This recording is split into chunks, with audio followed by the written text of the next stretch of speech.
I'm Jen Sanasi. Renato Mariotti here with me. The crypto executive order that everyone has been waiting for just came out yesterday. And Renato, I know you have a lot of thoughts here. So just talk me through your initial reaction after seeing what was published.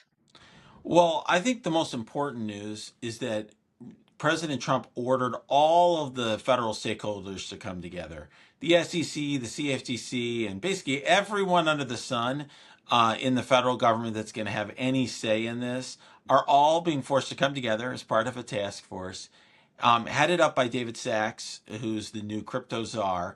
They're going to have to come together, and they're on a very tight timeline. A 30-day timeline to review all existing regulations, 60-day timeline to propose any changes to those regulations. And it really looks to me like that means we're going to have a regulatory framework that's going to come out in months rather than years.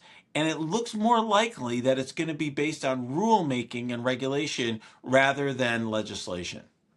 Renato, you and I have talked about how slow things are usually to move in government and the shows that we did under the previous administration. So to hear these timelines is almost like a shock to the system. But I got to ask you this. A lot of the US financial regulators are independent agencies, which means that they are not always technically subject to like White House orders. So talk to me about what that means in the context of this executive order. Like, is there a world in which some of the things outlined in this executive order are not followed by the agencies? Hmm.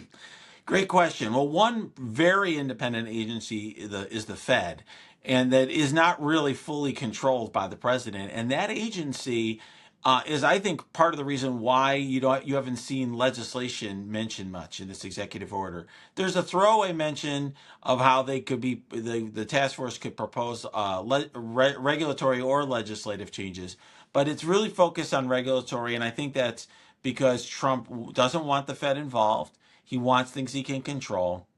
And I really think it's interesting. I really think that Trump is trying to rein in the independence or nominal independence of the SEC or the CFTC and bring them under this umbrella.